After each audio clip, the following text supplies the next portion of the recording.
Pues os damos la bienvenida a la quinta mesa redonda, que como veis en esta ocasión seres infernales. Y bueno, para hacer un poco introducción, pues hablamos de que la naturaleza del diablo como personaje cristiano es la de ir en contra de los planes de Dios y que bueno, ya en su figura condensa toda esa esencia maligna. Su representación en el arte medieval tenía como finalidad el adoctrinamiento del público, que normalmente era o en la mayoría de los casos era un público inculto y que por medio de esta estética del terror en el que le infundían miedo, hacían que, bueno, pues que fuesen realmente por el buen camino. Digamos, ese demonio representado con rostro temible y cuerpo de animal, pues les generaba bastante terror. El infierno, vamos a ver en algunas de las representaciones que puede que aparezca pues bueno, en esa iconografía como lugar de condena de los pecados.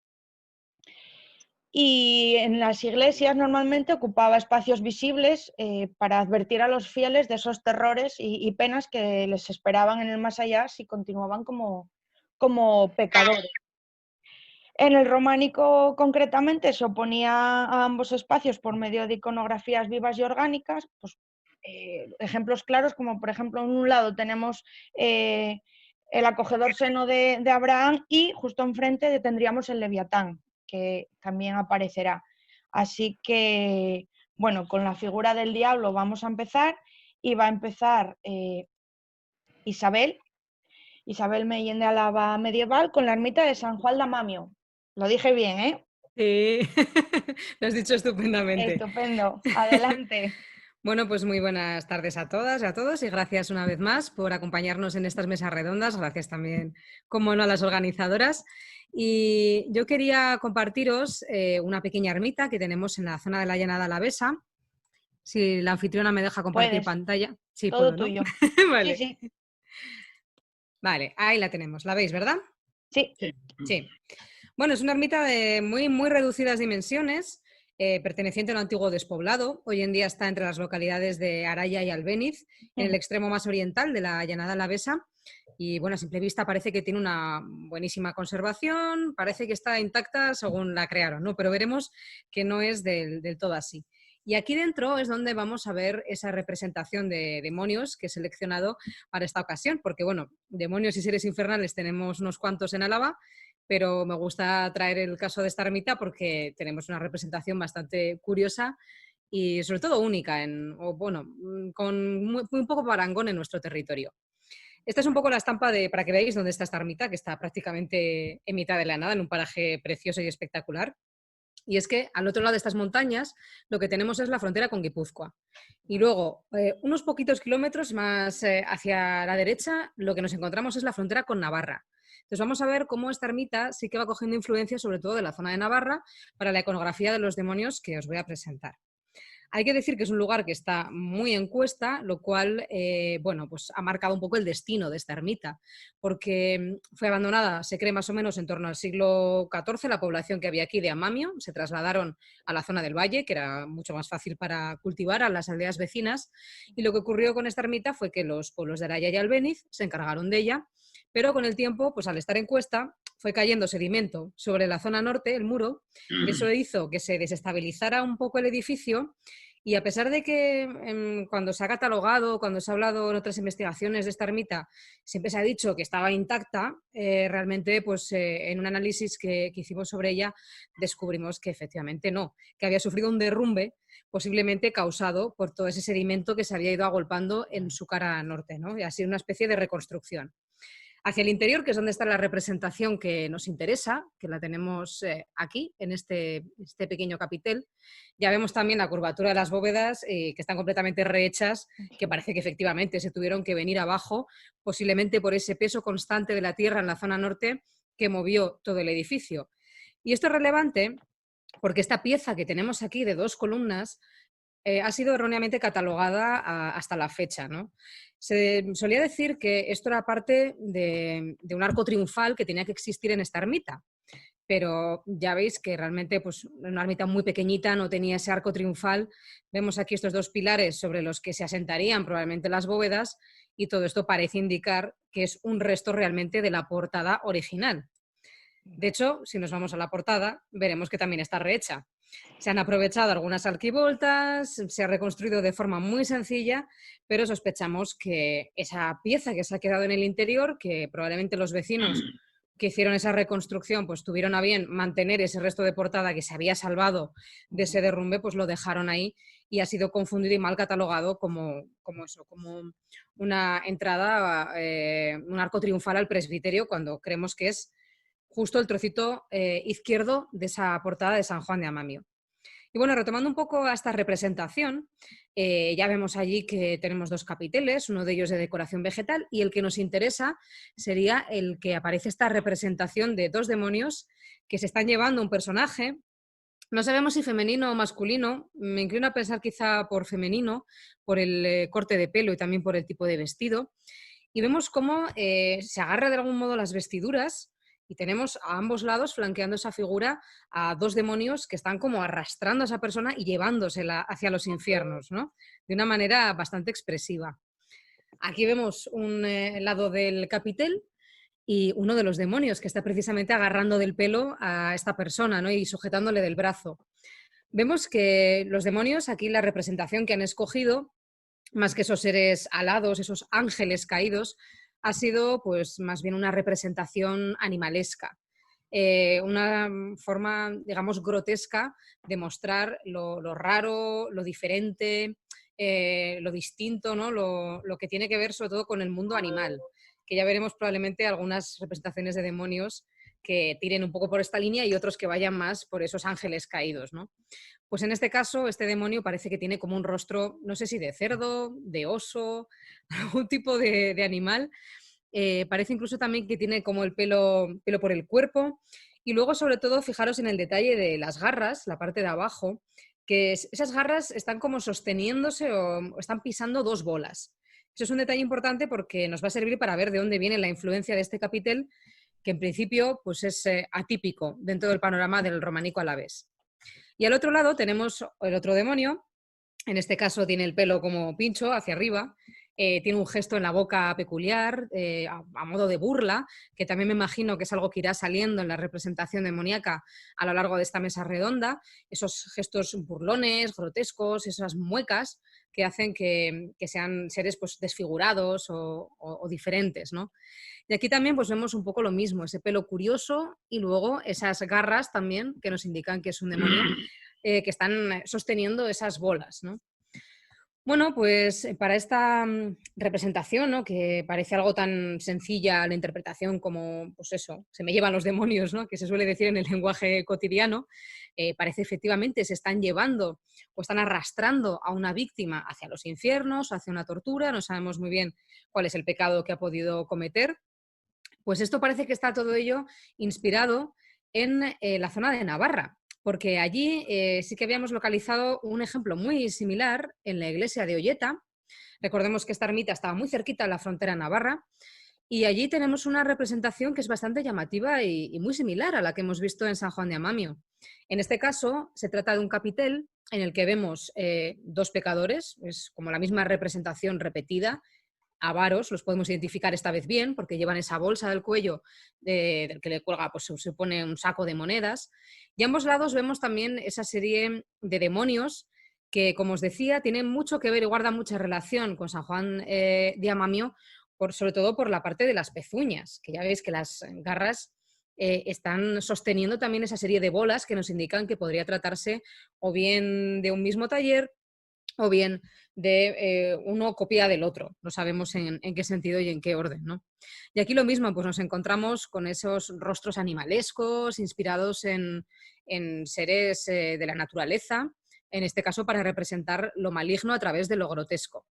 Y al otro lado tendríamos también pues, exactamente la misma representación, con los demonios un poco diferentes, pero la idea es la misma. El avaro en el medio, están agarrando la misma postura que el que veíamos en San Juan de Amamio y le están como trasladando a los infiernos o sometiendo a ese castigo, ¿no? Infernal. Y esto nos sirve también para tratar de averiguar qué es lo que puede pasar en este capitel, que ya sé que está en un estado bastante lamentable. Este es un capitel que realmente tiene mucho que ver con las representaciones que hemos visto. Se encuentra hoy en día en Uzquiano, que es un pueblo del condado de Treviño, pero realmente esta portada, a pesar de estar ubicada desde los años 60 en la iglesia de Uzquiano, originalmente pertenecía al despoblado de Ochate, que es un lugar muy famoso y muy célebre porque tiene pues aparejadas historias de misterio, apariciones fantasmales, ovnis y de todo. Y bueno, pues es uno de los lugares misteriosos más célebres que tenemos por aquí por Álava, ¿no? Pues la portada de aquella iglesia de Ochate fue trasladada a Uzquiano, hoy en día la podemos ver allí, y tenemos una representación que en esencia es similar, aunque ya vemos que el taller no tiene absolutamente nada que ver. En este caso sí que podemos identificar que es un varón por el corte de pelo que tiene, por ese flequillo, a pesar de que está pues muy deteriorado. Parece que está enseñando los genitales, porque tiene las piernas abiertas y la falda un poco subida. Y aquí no sabemos si puede ser una piedra, lo que tiene aquí debajo. Se identifica a veces con una piedra de molino, se ha identificado quizá también con un avaro. Como no se ve muy bien, lo dejamos un poco en duda, pero a ambos lados, a pesar de este deterioro, sí que podemos intuir que tenemos también dos demonios, en este caso ya con esa representación más canónica, quizá con esas alas de ángeles caídos, con cuernos, algo quizá un poquito más reconocible a la imagen del demonio que tenemos habitualmente en la cabeza. Y al otro lado, pues podríamos ver lo mismo, las alas, los cuernos y más o menos incluso se puede medio intuir una cola de demonio por aquí atrás. Es decir, es una representación similar, no en cuanto al mismo taller que lo haya podido ejecutar, sino más bien en cuanto a la temática. Lo que pasa que ya vemos que es tardía, un poco posterior y sobre todo que tiene unos códigos de representación de estos seres infernales que creemos que varían mucho. Y bueno, pues este era el sencillo ejemplo que quería traer para esta tarde. Luego, si queréis, comentamos al respecto. Mira, pues comenta Monse, por ejemplo, que si no puede ser un saco de dinero en lugar de genitales. Eso lo dejamos para luego, nos lo Puede ser. apuntamos y a ver qué sale. Bueno, pues nada, muchas gracias Isabel. Nada, vosotras. Y Óscar, te toca turno. Óscar Ruiz de Cantabria Románica que nos va a hablar de San Martín de Sobrepenilla. ¿Lo dije bien, Óscar? Lo dijiste perfecto, lo dijiste perfecto. Bueno, pues vamos a ver, compartimos pantalla y empezamos. Vamos a ver.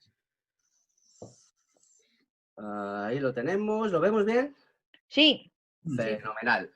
Bueno, pues yo cuando ya por fin se decidió el tema en esa reñidísima votación que en el Twitter de Juan Jesús de Castilla y León, pues bueno, pues a la hora de documentarme y bueno, pues leer un poquito articulitos que teníamos por ahí y demás, recordé, y lo había visto hace mucho tiempo, o sea que de algo me ha valido, que en la serie de Peridis, que hizo para Televisión Española, de las claves del románico, uno de los capítulos se dedicaba en exclusiva al tema de los demonios, la iconografía demoníaca en el románico. Además llevaba un título bastante, lo tenía por aquí apuntado, bastante explícito, La inseparable compañía del diablo, se llama el capítulo, además. Entonces, ese capítulo, Peridis comienza hablando, bueno, pues de que obviamente toda la iconografía románica al final es una representación de la lucha entre el bien y el mal, y obviamente el mal supremo es el diablo.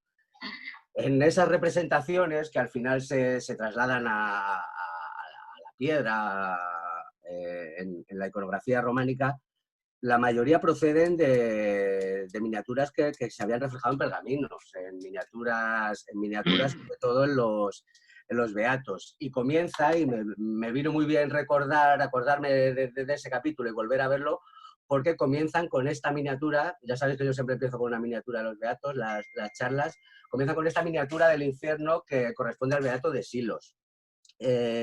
Me llamó mucho la atención porque yo ya tenía elegido el capitel de San Martín de Sobrepenilla, que es del que vamos a hablar, porque en esta miniatura del Beato de Silos, que como veis pues aparece una representación idealizada del infierno, aparecen exactamente los tres temas iconográficos que aparecen reflejados en el capitel del que vamos a hablar, que son exactamente el castigo a la lujuria, aunque en este caso el castigo de la lujuria, aquí veis, aparece un diablo con el sexo al aire, al lado de una pareja que parece que está en una especie de cama, de lecho, ¿vale? Aparece también el castigo a la avaricia, ¿eh? Lo que pasa es que ya os digo que en este caso pues aparecen dos serpientes mordiendo en la cabeza, pero esto que vemos aquí nos dice Peridis que son dos bolsas de dinero, y aparece una psicostasis, ¿vale? Aparece aquí San Miguel y aparece un diablo intentando inclinar la balanza a su favor. Curiosamente, ya os digo que estos son los tres temas que aparecen en el capitel que vamos a ver. A ver si me deja pasar esto. Vale. El capitel corresponde a la iglesia de San Martín. Bueno, en principio he elegido esta iglesia porque es un capitel que me gusta mucho. Los que nos seguís en redes ya lo habréis visto, lo hemos puesto, hemos comentado alguna vez, tanto en Twitter como en Facebook. Y bueno, en principio había otras representaciones del diablo, aunque tampoco es un tema que aparezca excesivamente en el románico cántabro, pero bueno, sí que aparecen otras representaciones mucho más estilizadas.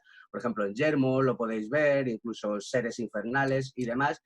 Pero bueno, me pareció muy adecuado, sobre todo también pues porque en principio, ya os digo, porque es una iglesia más desconocida y como en el caso de Isabel, me parece que también es nuestra labor dar a conocer iglesias que no son tan visitadas, que tienen un poco más difícil el acceso y que bueno, pues en principio yo creo que sí que es interesante también verlas, porque es un capitel que ahora vais a ver que tiene una talla extraña, tiene una talla muy rústica, casi infantil, ¿vale? A pesar de ser de un románico bastante tardío, ¿vale? Porque en el Valle de Valderredible, bueno, deciros que la iglesia se sitúa en Valderredible, disculpadme que no la he localizado, que está al sur de Cantabria.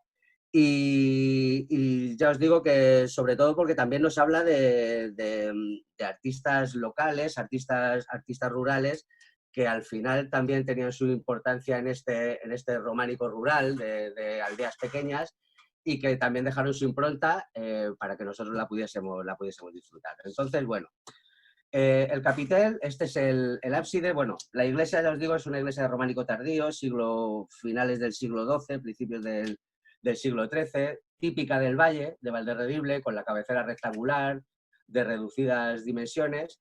Y bueno, lo más interesante de esta iglesia, tiene una espadaña muy bonita, un par de ventanas al exterior, pero a mí lo que me parece más interesante son los capiteles del arco triunfal. De esos dos capiteles, el capitel del lado de la epístola es este.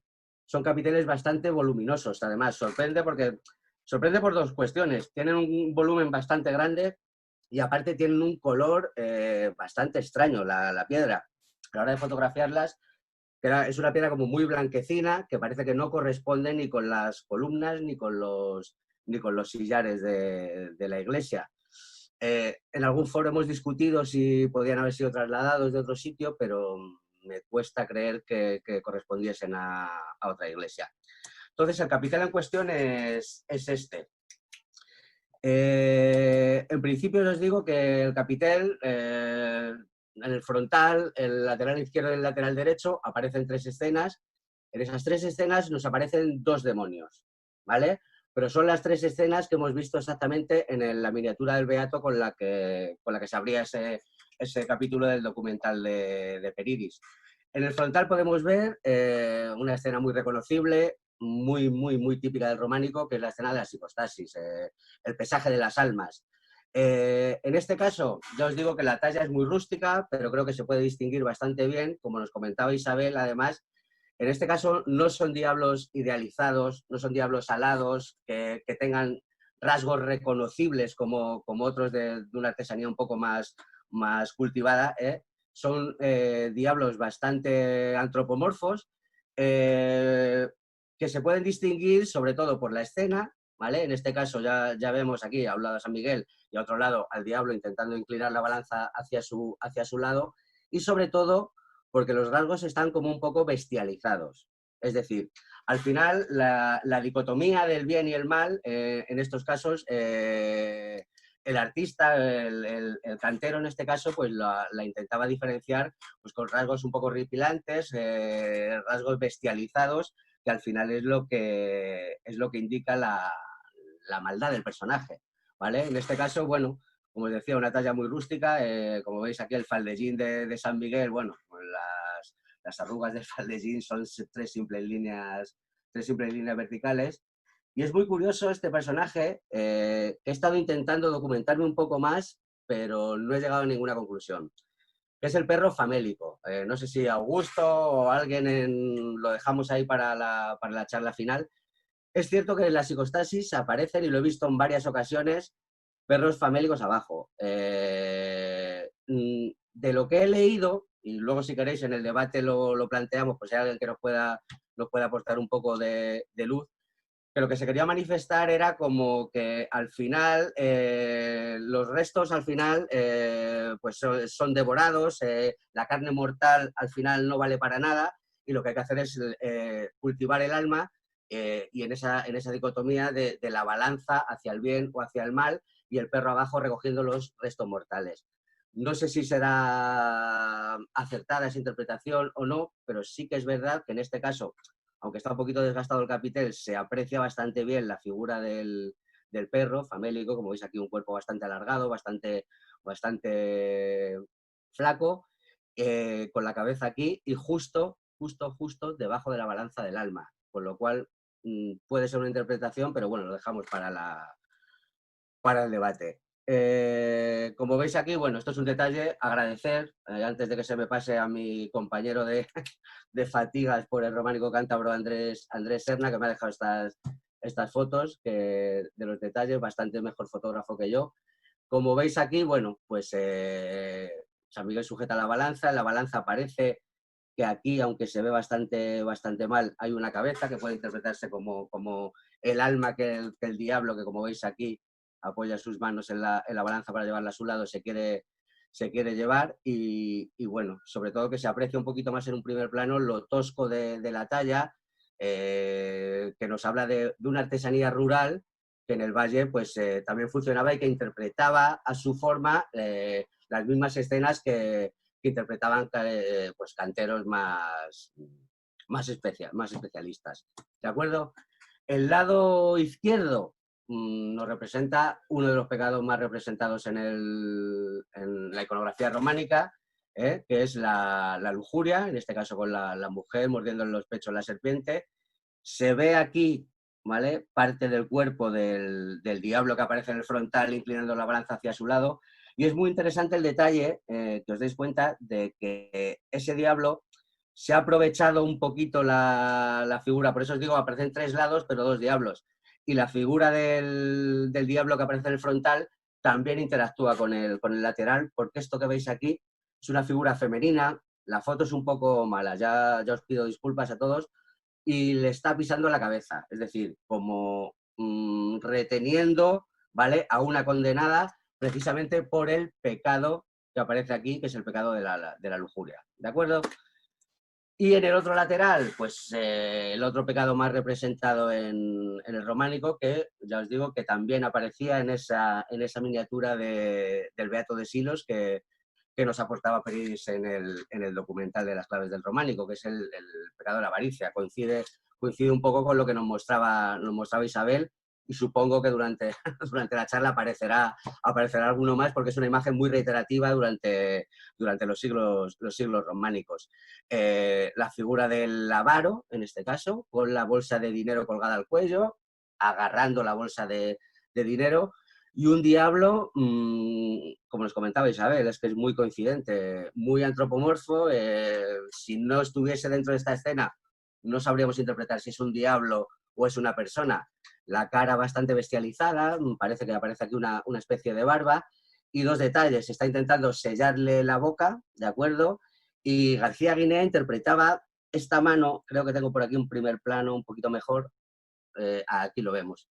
Esto que lleva en la mano, García Guinea lo interpretaba como una moneda, es decir, como que al final el mensaje del pecado de la avaricia es que la riqueza terrenal al final no sirve de nada a la hora del juicio de almas, ¿vale? Y el diablo lo que está haciendo es arrebatar esa riqueza terrenal al avaro.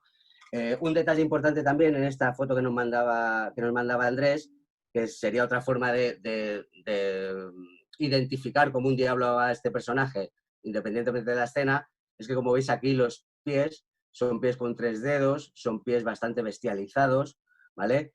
Pero no es un diablo idealizado como los que seguramente veremos pues en Palencia y muchísimo. Juan Jesús seguro que nos va a enseñar diablos más estándar, por así decirlo. Pero bueno, me parecía un capitel bastante interesante porque, como veis aquí en el resumen, ¿vale? Muestra los 2 pecados más representados en el románico. Los muestra de una forma bastante rural, una talla bastante infantilizada, pero que al final el mensaje es exactamente el mismo, ¿de acuerdo?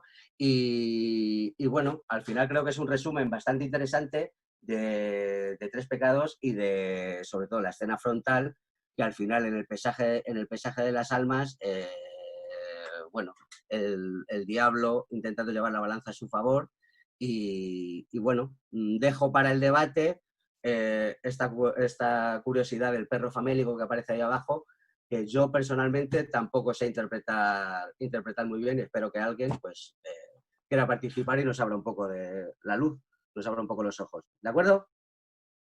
Fenomenal. Pues mil gracias. Pues muchas gracias, Óscar. Vale, dejamos de compartir. Fenomenal. Bueno, pues Juan, ¿andas por ahí? Juan Jesús. Juan Jesús de Castilla y León Románica nos va a hablar de una variedad de diablos castellanos. A ver qué nos enseña. Juan, todo tuyo. Hola, buenas tardes, ¿qué tal? Muchas gracias a la Fundación por hacerme partícipe una vez más en estas mesas. Y bueno, yo pues me he visto obligado a traer varias iconografías y escenas porque en Castilla y León hay muchas y bueno, he tenido que crear una especie de resumen, ¿no? Para que veáis todo lo que tenemos por aquí, o casi todo. Y bueno, pues voy a empezar, pues a ver si puedo conseguir mi archivo, que no me sale por ahora.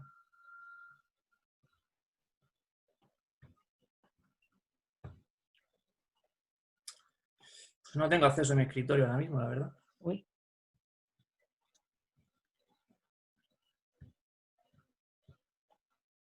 ¿Quieres que pasemos a Diego mientras tanto y pruebas?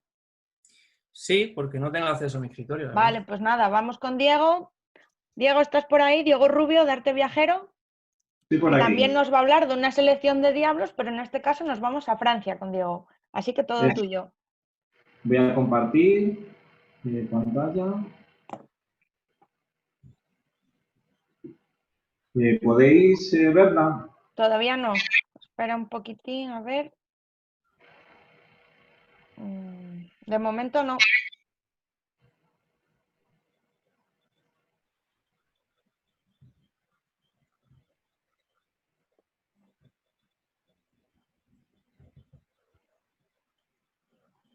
¿Diego? ¿Ahora? No, ¿Podéis verla? todavía no. Compartir. Parece que está un poco rebelde. Vamos a ver. Otro intento. Ahora parece que ya. Ahora. Es un mapita, ¿no? Sí. Sí. Vale, perfecto. Pues bueno, lo primero, buenas tardes. Quería agradecer a Fundación Cardín la organización de estas mesas redondas sobre iconografía. También quiero mandar un saludo a Cristina y a Adrián y a toda la audiencia, ¿no?, que nos está acompañando esta tarde. Entonces, bueno, voy a hacer una selección de románicos franceses y voy a hablar de diferentes regiones, ¿no? Para situar un poco el contexto geográfico, primero me dedicaré a la región de Nueva Aquitania.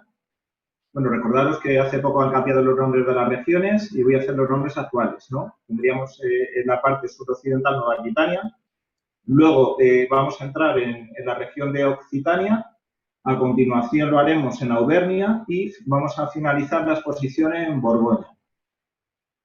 Entonces, vamos a comenzar con la primera fotografía. Esta fotografía, bueno, hace referencia a la colegiata de Saint-Pierre de Chauvigny. Se trata de uno de los capiteles que aparecen en el deambulatorio y podemos contemplar a 2 figuras diabólicas que están atormentando pues, a un condenado, ¿no?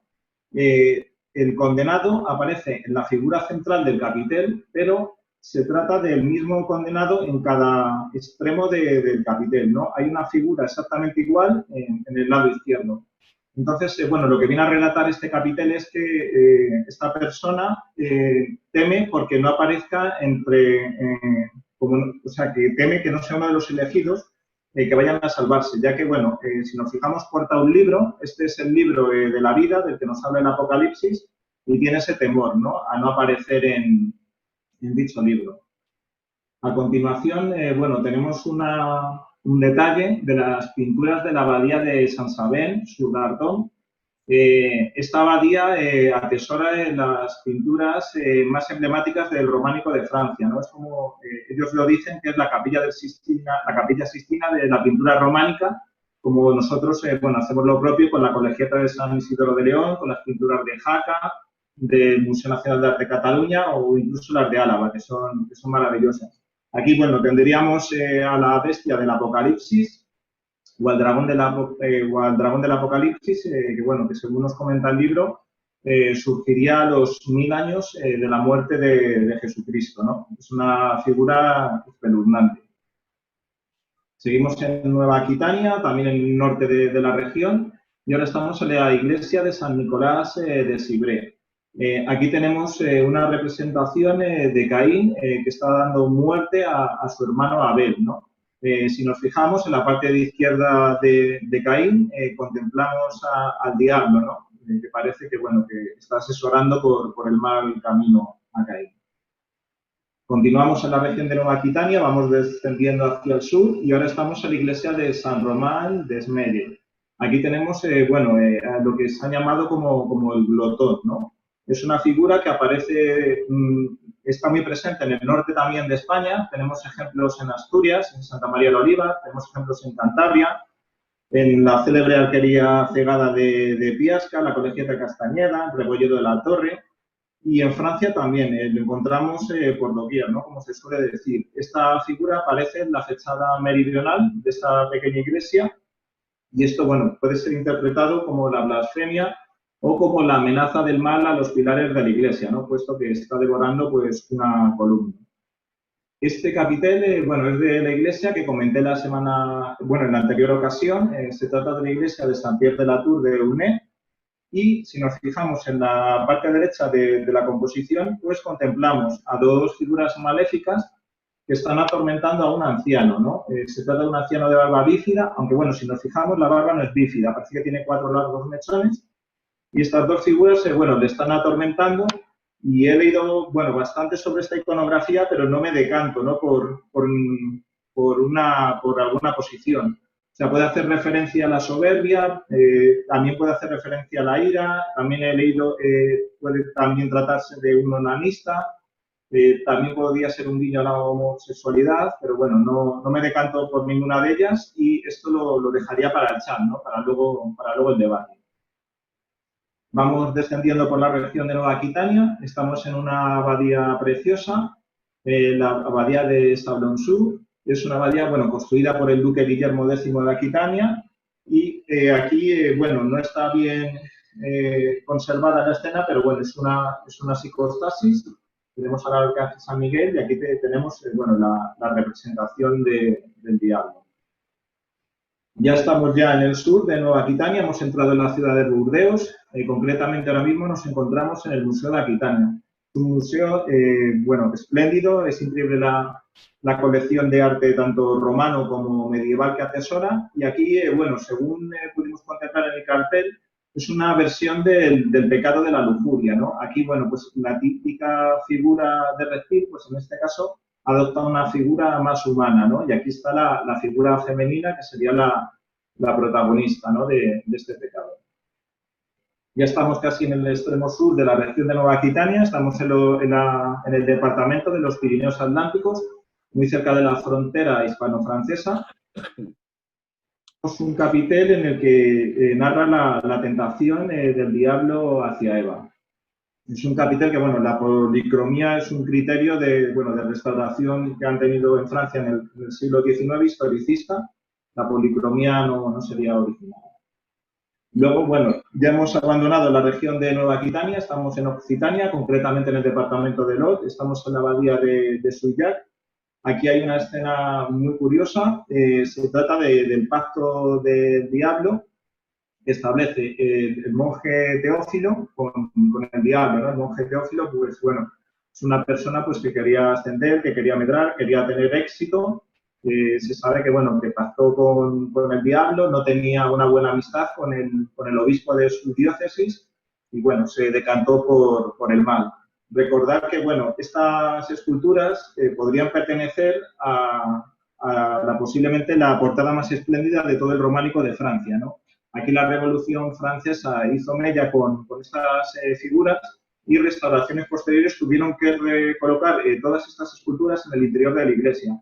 Si nos fijamos, esto sería el parteluz que sustentaría al tímpano, está recolocado y aquí está la célebre figura del profeta Isaías. Continuamos en Occitania, quizá esta sea la representación más icónica del diablo en Francia. Es un detalle del tímpano de la abadía de Santa Fe de Conques.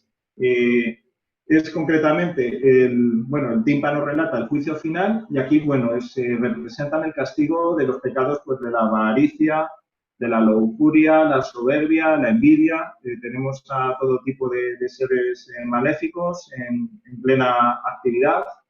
Aquí tenemos un detalle, ¿no? Un zoom para que podáis ver al diablo. Y no es un diablo tan espeluznante como el que podemos ver en Borgoña o el que hemos visto anteriormente en Souillac. Es un diablo, diría yo, más bonachón, incluso puede resultar cómico, puede resultar gracioso, o sea, no es un diablo que para nada causase pavor a la población de la época, ¿no? También aprovecho para comentar que el escultor románico tuvo la responsabilidad de crear la iconografía del demonio, ¿no? Del diablo. Ya que, bueno, el arte románico es un arte cristiano, hereda prácticamente toda la iconografía, especialmente la del diablo, a través del arte bizantino, pero parece que los escultores románicos van a fraguar esta iconografía, ¿no? La van a hacer muy particular y muy singular. Ahora ya hemos abandonado la región de Nueva Aquitania y estamos en Auvernia, estamos en la iglesia de Nezat y tenemos, pues una representación del pecado de la avaricia. Aquí podemos contemplar que las figuras demoníacas no son tampoco muy espeluznantes, son humanas, podemos identificarlas por el cabello, ¿no? Que apunta hacia arriba. Continuamos en la región de Auvernia, estamos en la iglesia de San Mión, una pequeña aldea en la que vuelve a representar el pacto del diablo del monje Teófilo. En esta iglesia encontramos también otro capitel que podía hacer referencia al diablo, ¿no? Aquí esto me ha recordado a la mitología clásica, ¿no? Al célebre Minotauro que es derrotado por Perseo. Y bueno, también lo lanzo para el chat, ¿no?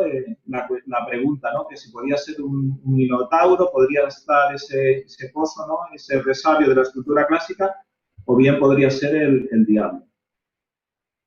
Ya hemos abandonado la región de Auvernia, hemos entrado en Borgoña por el departamento de Nevers, y estamos en la cripta de la iglesia de San París de Sàtel.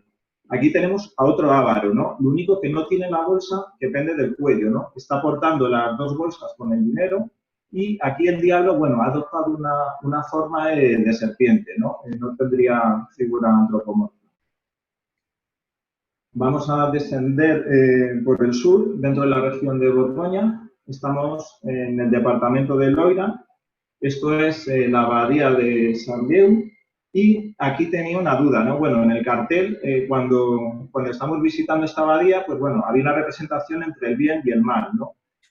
La parte izquierda del capitel puede hacer referencia al sol, a la luz, y en la parte izquierda, bueno, vemos a una figura con forma de cabeza humana que tiene cuernos, se está llevando los ojos a la cara y está haciendo una especie de mueca con la boca, con la lengua, ¿no?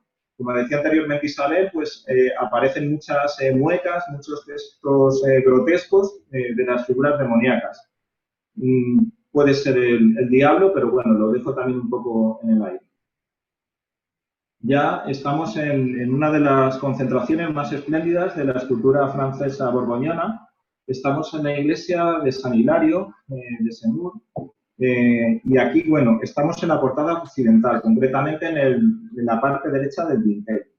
Aquí lo que se nos ofrece es una representación de la escena de la vida de San Hilario, ¿no? El San Hilario, obispo de Poitiers, pues sabemos que combatió el arrianismo, ¿no? De hecho, bueno, acudió a un concilio, esto sería la representación de un concilio, tenemos todos los participantes, aquí tendríamos a San Hilario, ¿no? Entonces, en la parte derecha del dintel, es muy curioso, voy a ampliarlo para que no os perdáis la escena, tendríamos a San Hilario que está defecando, ¿no? Esta figura sería el diablo que está atrapando el alma de San Hilario y ese alma tiene figura de niño, ¿no? Tradicionalmente se ha representado, ¿no?, al alma humana con figura de niño, ¿no? El sábado pasado estuve en Toledo, vi el cuadro, ¿no?, del conde del señor de Orgaz, del entierro del señor de Orgaz, y efectivamente, o sea, es una representación muy parecida. Vamos a salir de Semur y vamos a ir al siguiente destino. Parece que se toma su tiempo. Vale. Estamos en Annecy-le-Loup. Estamos en la iglesia de Nuestra Señora de la Asunción. El programa escultórico iconográfico de esta iglesia es extraordinario. Aquí tenemos a los que se han identificado, ¿no?, como los Beat Pullers. Tenemos dos ancianos que están luchando, se están tirando de la barba. Puede representar a la ira, ¿no?, o a la serie de lo que he estado comentando anteriormente, ¿no?, como homosexualidad, zonanismo, ¿no?, serie de prácticas que no estarían bien vistas, y las aristas del capitel es donde tenemos a estas figuras diabólicas, ¿no?, identificados con orejas puntiagudas, vemos que vuelven a abrir la boca, ¿no?, están sacando la lengua. Es un capitel muy curioso. Pero me resulta todavía más curioso ¿no?, en el que encontramos a unos siameses. Es una escena bastante rara. Aquí tenemos a un diablo que, bueno, vuelve a recordarnos a la mitología clásica, ¿no?, al famoso dios Pan, ¿no?, con su instrumento de viento que lo está tocando. Y en esta lista también, pues tenemos a otro ser maléfico que, bueno, que está atormentando a una figura humana. Continuamos también en la región de Borgoña, hemos ascendido un poco al norte, estamos en la iglesia de Monsoix-l'Étoile, concretamente estamos en la portada occidental, en la mocheta del lado norte, ¿no? Aquí, bueno, tenemos al arcángel San Miguel, que pues está luchando, ¿no?, con una figura diabólica. Ya, bueno, quizá este sea el templo cristiano donde he visto representado en mayor número de veces al diablo, ¿no? Estamos en la Catedral de San Lázaro de Autun, bueno, concretamente estamos en el museo de la sala capitular de la Catedral de San Lázaro, ¿no? Y, quizá la representación más célebre es la que aparece en la portada oeste, ¿no? Pero me llamó muchísimo la atención este capitel. Tenemos el ahorcamiento de Judas. Y acompañando esta escena, pues tenemos a dos figuras, diabólicas, espeluznantes, que dan más respeto. Y bueno, podemos ver la labra del capitel es maravillosa, ¿no? Los motivos vegetales, las piñas, es una auténtica maravilla, ¿no? Un consejo es visitar este museo con detenimiento. Y ahora, bueno, estamos en otro icono del románico francés, estamos ya en la Basílica de Bézelay.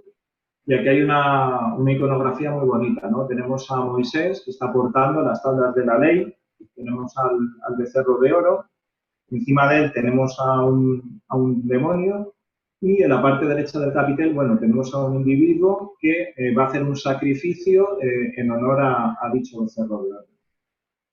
Y ya vamos a finalizar la exposición, también dentro de la Basílica de Bézelay. Bueno, aquí tenemos una pugna entre diferentes figuras diabólicas, ¿no? Las tres lo son y en el medio, bueno, parece que contemplamos a un dragón. Y bueno, por mi parte ya habría finalizado y bueno, daros las gracias a todos. Muchas gracias, Diego. Volvemos con Juan Jesús de Castilla y León Románica y su selección de diablos castellanos. Todo tuyo, Juan.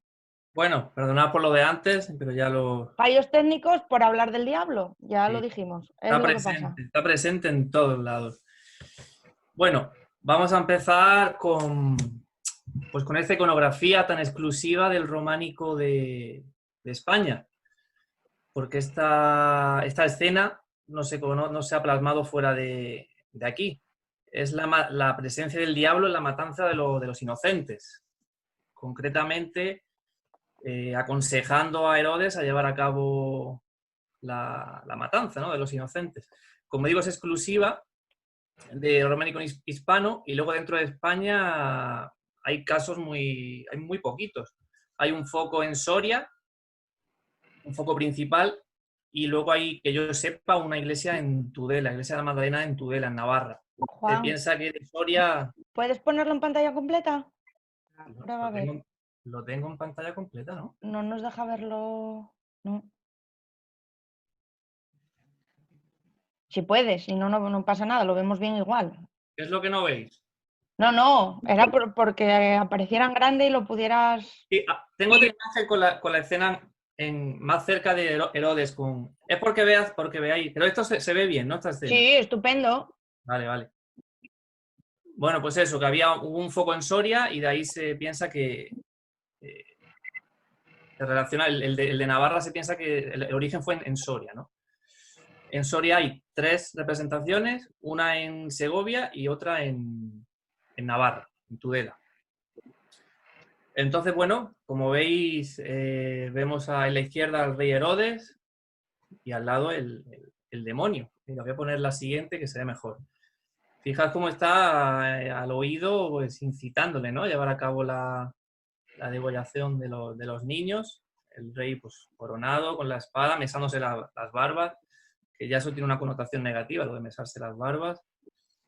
Vamos, es cómplice ya, ¿no?, de la atrocidad que se va a cometer. El resto de la escena, pues como suele ser la matanza de inocentes, son los soldados, pues las madres desconsoladas, los soldados con espadas, atacando a los niños boca abajo, bueno, pues una auténtica barbarie.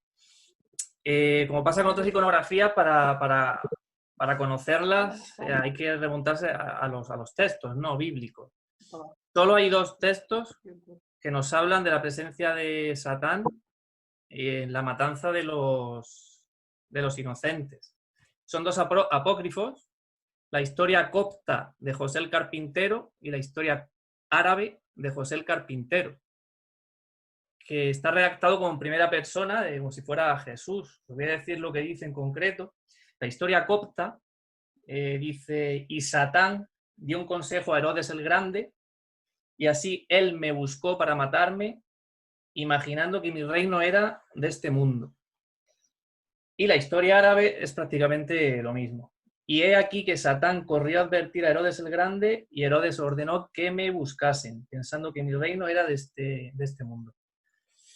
La historia copta se piensa que el origen está en un manuscrito griego, y la historia árabe, el origen está en un texto egipcio.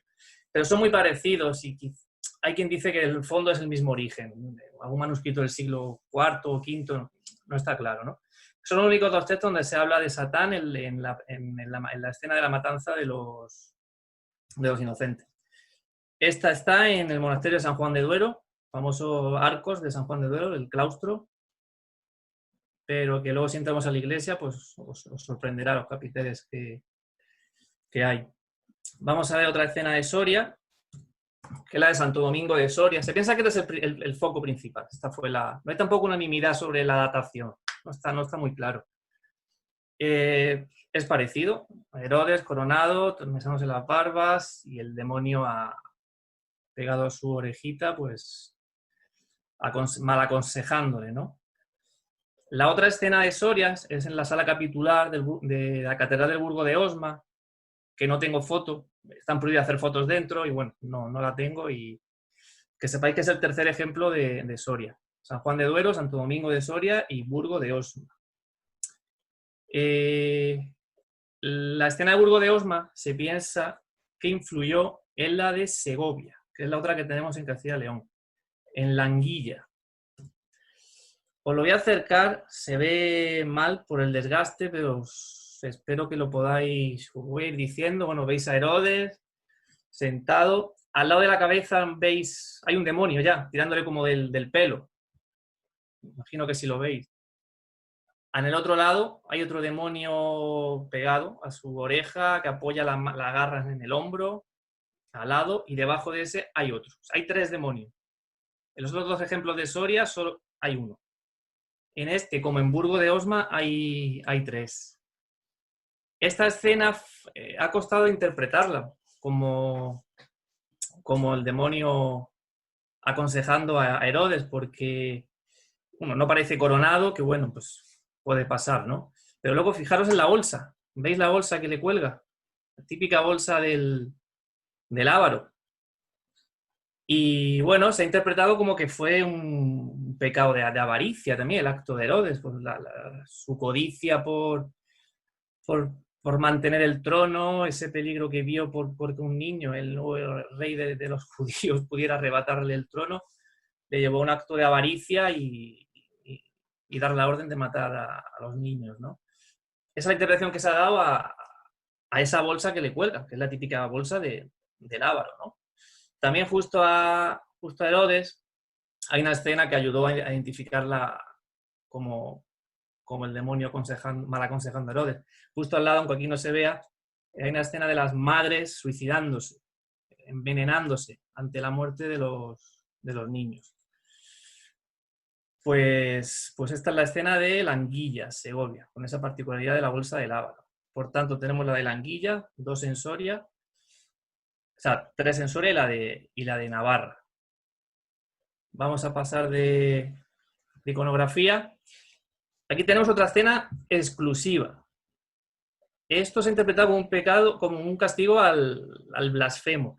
No digo que el castigo al blasfemo sea exclusivo de esta zona, digo esta forma de representarlo. Esto está en Segovia. Hay bastantes escenas así, tanto en la provincia como en la ciudad. Veis en el medio el pecador, a ambos lados demonios, uno le sujeta la cabeza mientras el otro le introduce serpiente en la boca. Lo vais a ver mejor en la siguiente. Esto es la iglesia de Santo Tomás en La Higuera, Segovia. Aquí creo que lo veis mejor, el de la izquierda parece que va a introducir una serpiente, pero ya tiene una serpiente en la boca, de hecho. Y el de la derecha, fijaros qué bien se aprecia cómo sujeta con sus garras la cabeza, ¿no? Para que se mantenga ahí recto y introducir las serpientes por la boca.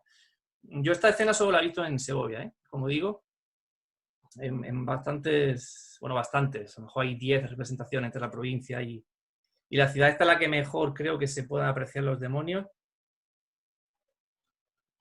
Aún así os traigo otra, que es la misma escena, pero bueno, un resto de policromía. Esto apareció en el retablo de Santiago de Turégano, detrás del retablo que había.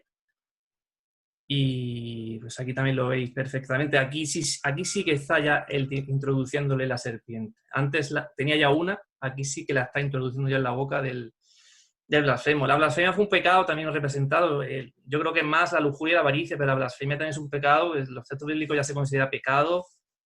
Fue castigado con pena de muerte. A partir del siglo XIII se suaviza un poco, dependiendo del Papa, pues le tocaría al pecador prisión o azotes o bueno, diferentes cosas. Pero vamos, fue un pecado también perseguido. El hablar mal de la propia religión, incluso del propio Dios, ¿no? Y bueno, el artista románico lo representó. Pasamos a otra escena. Fijaos qué maravilla. Esto está en la girola de la Catedral de Ávila. Los restos románicos de la Catedral de Ávila brillan por sus ausencias. Son un par de capiteles que hay en la girola. Y hay que ir expresamente y buscarlos, porque si no vas pensando en ellos no los vas a ver. Y es una maravilla, tiene restos de policromía. Fijaos el demonio que bien tallado, sale una serpiente de la boca, va acechando al pecador. Y fijaos el detalle de las tenazas, ¿no? Cómo pilla la lengua. Que era un castigo, ¿no? Que podían tener los pecadores, la amputación. Aquí no me atrevo a decir qué pecado es, porque se ha hablado de blasfemo, pero hay también escenas de ávaros en los que también con tenazas les intentan amputar la lengua. Por tanto, no sabría decir qué pecado es. Pero me parece una escena fantástica. Seguimos. Esta escena la conoceréis muchos. Es el el Ávaro torturado por el demonio en Rebolledo de la Torre, Burgos. La he traído sobre todo por la escena que hay detrás, en el lado detrás del capitel, que la escena ahí continúa y quizás muchas personas no lo saben, no se dan cuenta o es difícil interpretarlo. Bueno, aquí vemos el típico demonio, la cabeza, parece un gallo, ¿no? La cabeza llameante, se le ve feliz, el Ávaro ya no tiene nada que hacer, está a la merced del demonio, con esa gran bolsa colgando. Esa bolsa de los Ávaros que debe tener el precedente en Judas, ¿no? Que fue el que traicionó a Cristo con una bolsa de 30 monedas y creo que a partir de ahí se empezó a representar los Ávaros con la bolsa, ¿no? Es una maravilla. Y ahora voy a enseñar la parte de detrás, que es lo que me interesa. ¿Qué tenemos aquí? Pues tenemos otra vez a los mismos personajes, bueno, con alguno más. El Ávaro ha muerto, lo veis en la cama, detrás aparece una persona que se ha identificado como su mujer. De la boca del Ávaro aparece algo que es el alma que empieza a salir de su boca, pero si subimos, vemos que el alma ya ha salido, un medio cuerpecito, una cabecita, ese es el alma que ha salido. Y fijaos, están luchando por ella a la izquierda un león y a la derecha otra vez un demonio con la cabeza llameante. Este se ve peor. Yo creo que veis la cabeza, ¿verdad? Con eso parece fuego, ¿no? El cuerpo hay que imaginarlo un poco, se ve un poco el hombro, pero se ve la mano, cogiendo la mano del alma. Entonces, pues es interesante, ¿no?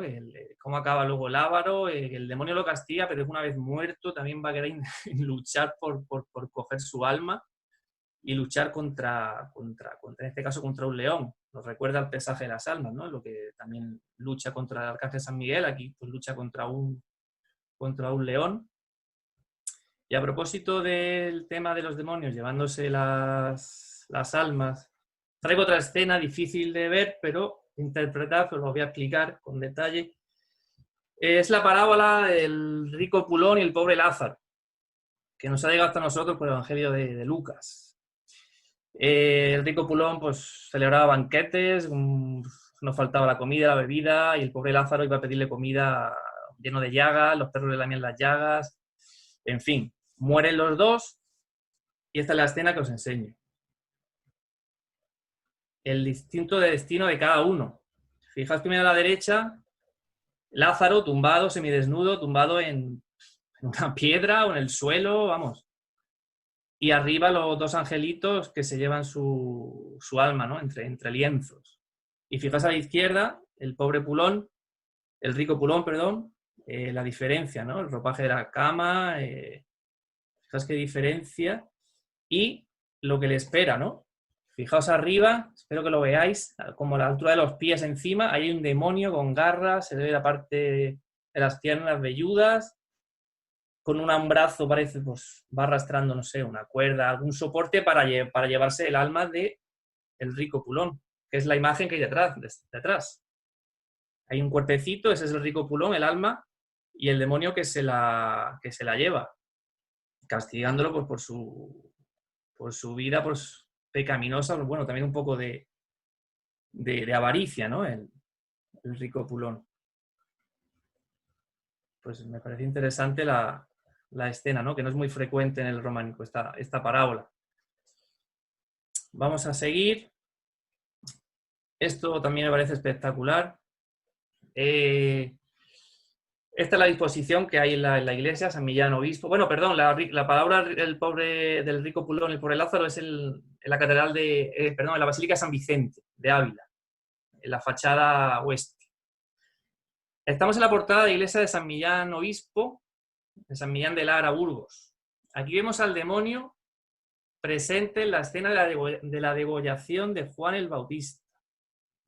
Algo también poco común. Empezamos por la derecha, fijaos qué detalle, el sirviente con el cuchillo yendo al cuello del Bautista. Si os fijáis, detrás del sirviente, debajo de la cintura, ya como en el trasero, se ve un brazo, una mano, es la del demonio que vemos justo en la imagen central. El demonio está como incitándole, ¿no? a llevar a cabo ese el asesinato de la degollación del Bautista. Un demonio peludo, lo veis, con el pelo también un poco flameante, mira hacia esa escena y con el brazo parece pues empujar, ¿no?, a ese sirviente a llevar a cabo la degollación del Bautista. Y a la izquierda, la imagen de la izquierda del todo, un sirviente sirviendo en la bandeja la cabeza del Juan Bautista a un personaje femenino que debe de ser Salomé o Herodías, ¿no? Porque Herodías era la que más repulsa tenía, ¿no?, al Bautista. Bueno, la historia de esto es el banquete de Herodes, ¿no? Que Salomé, la hijastra de Herodes, pues baila, Herodes queda encantado, le concede un deseo y pide que la cabeza del Bautista, motivada por su madre, Herodías. Porque es que Herodías estaba casada a su vez.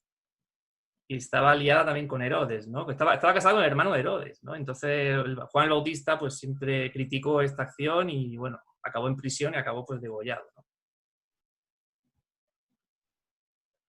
Seguimos simplemente por nombrar una psicostasis que habéis dicho antes y, bueno, he puesto la que yo creo en mi juicio que es la más interesante de Castilla y León.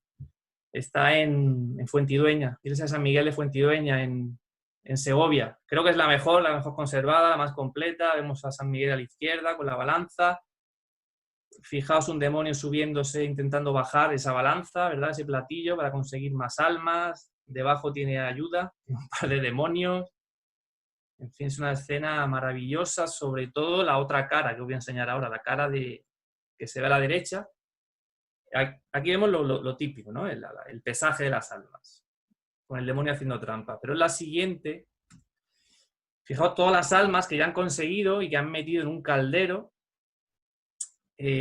caldero pues, ardiendo, ¿no?, supuestamente, para ir ahí directamente al infierno. Fijaos el demonio de la izquierda con un palo, con un garrote, intentando empujarlo, ¿no?, quizás, o molestarle. El de la derecha pues, agarrado, pues todas esas son todas las almas que han conseguido en el pesaje de las almas haciendo trampa.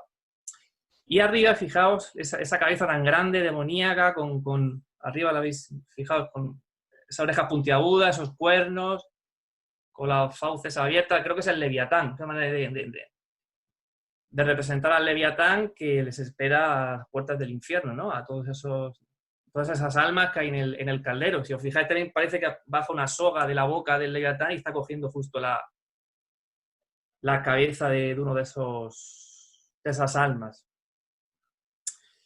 Vale, era por poner la psicostasis, creo la más interesante que tenemos. Y para acabar, una muestra de pintura románica, ¿no? Donde aparece el infierno, ¿no?, los demonios. Se divide, está en San Miguel de Gormaz, ermita de San Miguel, Gormaz, Soria. Y a la izquierda hay como dos escenas, ¿no? A la izquierda vemos otra psicostasis, simple, digamos, Miguel Arcángel, la balanza, un demonio más pequeñito. Si os fijáis en la balanza, debajo de la balanza, del platito izquierdo pone Mie, en referencia a Miguel, Arcángel San Miguel. Y fijaos también el demonio como con su mano izquierda, con el dedo, parece que indica que su platito es donde tiene que haber más almas, ¿no? Él quiere muchas almas en ese plato. Y luego en la derecha vemos un infierno peculiar. Fijaos, hay una serpiente enroscada que hace un círculo y dentro de ese círculo pues vemos el infierno, vemos al demonio, un demonio que está engullendo a un pecador, hay alguna cabecita más de algún demonio más engullendo, está atado a una columna, creo que puedo hacer referencia al Apocalipsis, que menciona que el demonio está ahí y solo sale de cada 1000 años, le dejan salir, ¿no? Puede ser estar ahí agarrado a esa columna, tiene serpientes por los brazos, en fin, eso sería el infierno dentro. Entiendo que la serpiente representa al Leviatán también aquí. Es una serpiente con dos caras. Fijaos la cara principal, la cabeza principal, engullendo, pero fijaos abajo, el final de la cola, otra cabeza engullendo a otra persona. Una forma peculiar, ¿no?, de representar al Leviatán quizás y al infierno. Y fuera, bueno, pues un pecador es esperando su turno, ¿no? Arriba hay un pecador que se le acerca un demonio, debajo se ve un demonio, fijaos el caldero, el caldero con todas las almas que ha conseguido en la escena de al lado, ¿no? En el pesaje. Y debajo, junto a la cabecita de la cola de la serpiente, al lado hay una imagen femenina por el pelo y unas serpientes que le acechan, pues debe ser la mujer lujuriosa, ¿no? Y bueno, decir que la serpiente, al tener doble cabeza, me ha recordado a las anfísbenas también, unas bestias también mitológicas relacionadas con el mal, ¿no? Con el demonio, que se representaban con serpientes con doble cabeza. Y bueno, esto ha sido todo. He intentado hacerlo lo más rápido posible y bueno, son muchas escenas, muchas iconografías, pero creo que merecía la pena y bueno, se puede profundizar en cada una de ellas. Gracias por todo. Pues muchas gracias, Juan, muy interesante. La verdad que sí. De hecho, hubo gente que estuvo preguntando, ya lo tenemos apuntado, sobre todo Ahora miraré el chat. las localizaciones y demás. Échale un ojo al chat. Sí, puede ser que me haya empezado a hablar y algunas se me haya olvidado decir. No pasa nada, no pasa nada. Es posible, es posible. Y Vale, nada, pues vamos con Augusto. Augusto Guedes, de Amigos del Románico, que nos va a hablar de la Catedral de Santiago, concretamente de los demonios de Platerías y de el Pórtico de la Gloria. Así que, Augusto, todo tuyo. A ver, vamos a darle al audio. A ver si empezamos.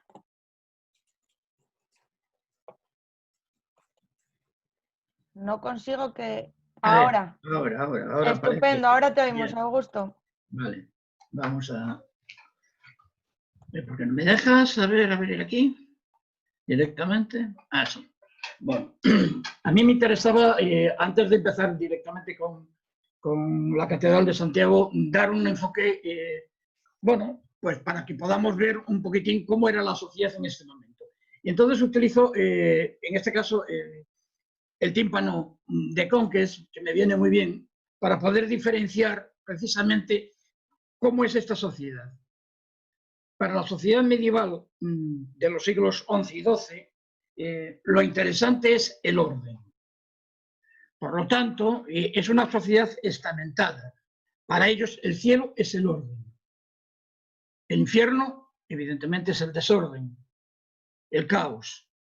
De ahí viene que en casi todas las representaciones que tengamos donde se representa el cielo, aparezca perfectamente definido y estructurado y ordenado, como estamos viendo en el tímpano de Conques. La diferencia entre ese tímpano, entre esta parte derecha que tenemos, o perdón, parte izquierda que tenemos en la imagen, de la parte derecha, donde Leviatán está comiendo a las almas condenadas y las está mandando directamente, depositando, defecando en el infierno, para ser, digamos, administrada el castigo a través de Satanás. Claro, bien, hasta ahí tenemos ese enfoque de sociedad ordenada, sociedad estamentada, aquella historia de los tres órdenes, de los velatores, oradores y laboradores, pero ¿cómo se puede llegar al infierno o al cielo? Pues evidentemente tendríamos que llegar a través directamente de esa psicostasis. Pongo la psicostasis de Conques, o como la psicostasis de Otten, que también antes mencionó Diego, donde el demonio hace trampas para poder hacer que la pesada de las malas acciones pese más que las buenas acciones y por lo tanto el alma sea condenada al infierno. El perro del que hablábamos antes, para mí esto es una herencia clara de Egipto, del juicio de Osiris, es la transformación de Amit, que era el diablo, es decir, bueno, esa especie de monstruo que devoraría al alma para que no pudiera reencarnarse. Eso es lo que opino. Te lo adelanto ya antes de llegar al tema de las preguntas. Bien, y pasado esto, entonces ya tenemos el alma condenada o, digamos, premiada en el cielo. Entonces me voy a centrar ya de lo que habíamos hablado, de lo que es, en este caso, la Catedral de Santiago, la he elegido. No es una cosa que me agrade mucho, porque de Santiago prácticamente todos sabemos, pero bueno, para daros alguna imagen y tratar de entender o de ver alguna cosa más. En el tímpano izquierdo de Platerías, que es lo que estamos viendo, daros cuenta de que aproximadamente aunque la fecha se sigue discutiendo, para mí la fecha más adecuada estaría en torno al año 1103, estaríamos viendo lo que son algo que no vimos hasta ahora, que son las tentaciones de Cristo. Entonces, así como podemos ver la imagen de Cristo en el medio, ayudado por los ángeles, asistido por los ángeles en el huerto de Getsemaní, pero al mismo tiempo tentado por todos los diablos que rodean para tratar de que Cristo ceda y pase de la pasión. La imagen de Cristo aparece aquí, la tenemos aquí, perfectamente, estaríamos hablando de esa cuestión, y me interesa también ver, bueno, me interesaba ver cómo este ángel que está sosteniendo una especie de incensario, al mismo tiempo en un paisaje de serpientes y de un demonio que aparecería aquí muy maltratado, sostiene ese incensario donde aparece una figura de la que no habíamos hablado hasta ahora, que es el hombre verde, el Green Man. El Green Man en este caso, y os traigo la imagen que sería esta, donde aparece representado esa carita de la que salen hojas, por lo tanto representaría ese incensario para tratar de ayudar y darle fortaleza a la imagen de Cristo, ¿no? Y que mantenga su decisión, ¿no? Claro, demonios. Bueno, me es interesante también ver cómo estos demonios, fijaros, son demonios, aquí aparece un demonio con cara de mono. Aquí hay otro que, bueno, que con cara también simiesca. Pero más que eso me importa un poco lo que está representando. La ropa que llevan intenta imitar directamente a los soldados romanos. Estamos viendo por detrás pues una especie de castillo, de puerta, de ciudad, digamos de muralla, cualquiera de ellos, ¿no? Entonces la identificación de Roma como ciudad pagana, de los soldados romanos como paganos, y por lo tanto que traen el demonio, me parece interesante. Este otro que estamos viendo, bueno, es que a ver si lo logro poner. Este otro que tenemos de este lado, tendríamos un friso que procede, un trozo del friso que procedería de la puerta francígena, y por lo tanto que no pertenecería a la puerta de Platerías. Bueno, sabéis también que la parte de Platerías sufrió un problema grave a través de los incendios y estaba diseñada la puerta de Platerías con 2 tímpanos más pequeños. Al remodelar la puerta se introducen otra serie de imágenes, como en este caso la representación de estos 3 demonios que intentan corromper también a Cristo desde el punto de vista sexual. Son demonios cinocéfalos con cara de perro, que intentan, en este caso, dar una visión de lujuria a la figura de Cristo, ¿no? Para corromperlo, claro. Interesante también es algo, porque es que a lo mejor a veces no se ve, pero a ver si lo lográis ver. Aquí hay un hombre que está tocando un cuerno, que está cabalgando un león. Yo creo que si me seguís, vemos perfectamente ese león, la melena, las patas, y estaría cabalgando este león. Está anunciando y al mismo tiempo anunciando el hecho de la tentación de Cristo. Aquí, más difícil de ver, hay una leona que está luchando con una serpiente. Aquí tenemos la serpiente que está cogiéndole las patas delanteras, aquí tenemos la cabeza de la leona, y estaría justo en la parte superior. Este está muy maltratado, representaría 2 diablos al mismo tiempo de esa forma, pero tampoco podemos decir mucho más porque, como estáis viendo, estaría muy maltratada, ¿no? Bien, en el interior de la Catedral de Santiago encontraríamos una representación del castigo de la lujuria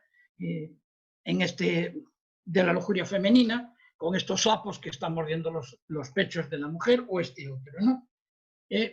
Más que estos, aunque hay una versión distinta, porque parece que hay una versión, digamos, una reinterpretación de este tema, en cuanto a que es el castigo de las mujeres de los sacerdotes o de la iglesia, ¿no? Entonces se les castiga de esta forma, ¿no? Más interesante que esta, digamos, por la calidad del capitel, sería este otro, ¿no? El tema del castigo del avaro estaría representado en este capítulo, ¿no? Donde vemos el avaro con el saco a los hombros, empujado por el demonio que está de este lado, y en este otro ya tendríamos el castigo directamente, ¿no? Un doble castigo también muy interesante en cuanto a poder verlo. Fijaros cómo es la tortura, ¿no? Se coloca una especie de armazón de madera, del cual se cuelga al avaro, pero al mismo tiempo se le planta fuego. Es decir, se le ahorca y se le quema. Fijaros el tema este del armazón, que eso yo no lo he visto prácticamente más que en Santiago, ¿no? Y al mismo tiempo las grandes cuerdas para sujetar el peso. Fijaros el esfuerzo del demonio, sujetando el palo vertical de esta especie de horca, y este otro demonio también tratando de sujetar al avaro. Esto sería un poco la versión que podemos encontrar en platerías, y bueno, en platerías, en este caso en el interior de la iglesia, que estaríamos hablando directamente del brazo norte del crucero, y estaría, bueno, hecho por lo que se supone el maestro de Conques. Por eso también puse la imagen de Saint Foix de Conques al principio, puesto que la Catedral de Santiago, el maestro de Bernardo seguramente va a trabajar directamente en la catedral, ¿no? En Santiago. El maestro Bernardo de Conques va a trabajar en la Catedral de Santiago. Claro, saltando casi 100 años, estaríamos hablando en torno al año 1180, Mateo genera el Pórtico de la Gloria. No hay una psicostasis, evidentemente, pero sí hay un juicio de Dios. Aquí está Dios Padre, San Miguel, los bienaventurados y los castigados al infierno, ¿no? Entonces, a partir de ahí tenemos las figuras que separan perfectamente, están en la clave de las dos arquivoltas y separan perfectamente, digamos, los bienaventurados y por otra parte los condenados, ¿no? Donde vemos perfectamente el tema que decía antes Diego, donde esas almas van siendo representadas como niños y los van llevando los ángeles al arco central de la gloria, ¿no? Bueno, en esta arquivolta, es que si no os la señalo no la veis, en esta chambrana de la arquivolta estarían representados también toda una serie de personajes diabólicos que inician toda una serie de torturas y castigos a los condenados, ¿no?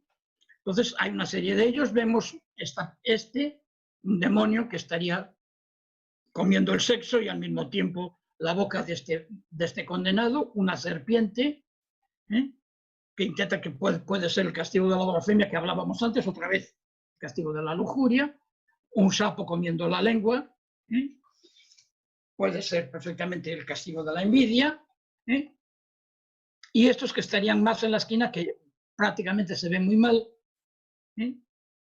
o este otro que también sería un castigo de la lujuria. En la parte de los condenados, claro, tenemos una especie de castigos en función del hecho delictivo. El pecado de hurto lo estamos viendo aquí, el demonio se está comiendo las manos de los ladrones, un demonio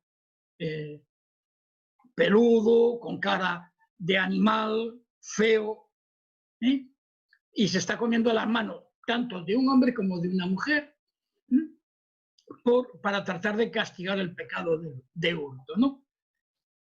Vamos a seguir viendo este otro demonio, me lo vamos a ver detrás, lo veremos mejor aquí. Tenemos este otro demonio del que cuelga, tiene un ahorcado encima de los hombros y cuelgan otros 2 o 3 ahorcados también de su propio cuerpo, ¿no?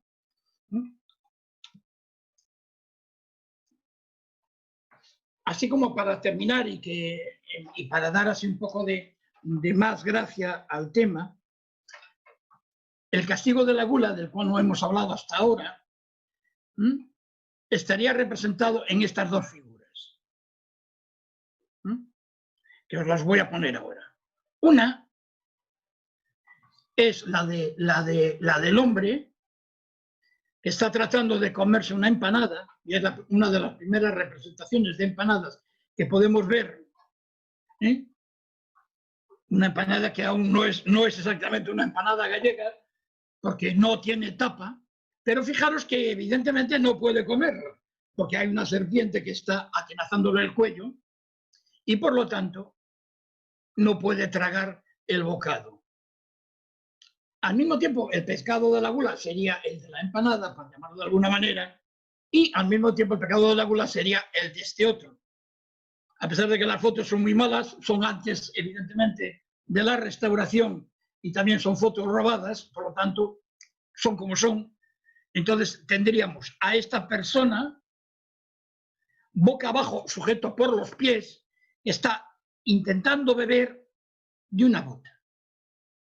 Estaría ahí. Claro, imposible también beber. Por mucha sed que tengas, el pecado de la gula no te permite, evidentemente, la posibilidad de poder beber. Esa es la manera de poder castigar los pecados y se trata de representar en la Catedral de Santiago. Evidentemente los demonios comparten ciclo con la sociedad medieval y tratan de, a través de estas ejemplificaciones que estamos viendo, tratan de conducir al resto, a los fieles, de conducirlos directamente al orden, a lo establecido. Bueno, pues, y con esto, pues muchas gracias a todos, gracias por la invitación y un saludo muy cariñoso a a Adrián y a Cris que no nos acompañan. Pues muchas gracias, Augusto. Sí, esta vez Cris y Adrián no nos pudieron acompañar, la verdad que se perdieron un tema muy interesante, pero bueno, esperamos que ya para la sexta, a saber con qué tema llegamos, pero que podamos estar todos y todas.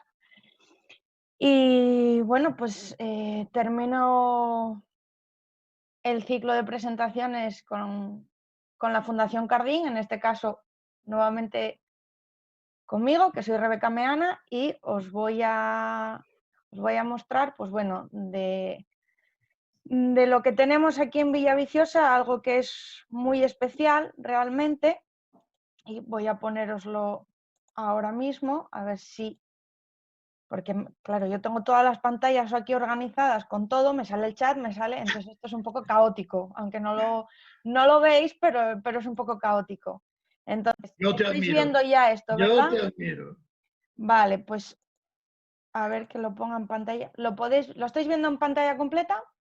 Sí, ahora sí. Estupendo. Vale, pues nada, bienvenidos a Villaviciosa y nuestra presentación se va a centrar en lo que tenéis aquí, en este capitel, que bueno, yo luego os daré mi opinión sobre este capitel concretamente, pero vamos a hablar de lo que son las cabezas engoladas o glutons. Empezamos hablando del mito del Leviatán, que ya fue saliendo en las anteriores presentaciones, porque realmente entendemos que es una variación o una evolución de lo que sería ese Leviatán. Pues bueno, como aquí os pongo, aparece por primera vez en el libro de Job. Sabemos que había dos criaturas míticas, digamos, En algunas ocasiones te hablan de que estaban enfrentadas, en otras simplemente eran una criatura que se ocupaba de la zona marina, es decir, el Leviatán, y el Behemoth, que estaba aislado en tierra. Era un ser espeluznante, de enormes fauces, ojos llameantes, muy grande, como bien vimos en una representación que puso Juan. Normalmente se le representaba mordiéndose la cola, es decir, dentro de ese círculo que él generaba era donde luego estaba el infierno, pero realmente aquí vamos viendo las distintas representaciones, porque muchas veces a lo largo de la historia del arte te dice que lo que era la boca del infierno, la boca del Leviatán, cuando abría la boca o cuando se la representaba, lo que veías dentro solían ser las calderas del infierno, solían ser todos esos castigos que iban a llevar a cabo los diablos con esas almas pecadoras. Había mucha ideología en torno a la figura de la boca del infierno, de la boca del Leviatán. Sí que es verdad que en muchas ocasiones, sobre todo a partir del siglo XII, empezó a representarse muchas veces descontextualizada del cuerpo, solamente lo que sería la cabeza. Esa cabeza que en muchas ocasiones pues bueno, se la relacionó con otras representaciones anteriores, podía ser la gorgona, el devorador de condenados egipcio.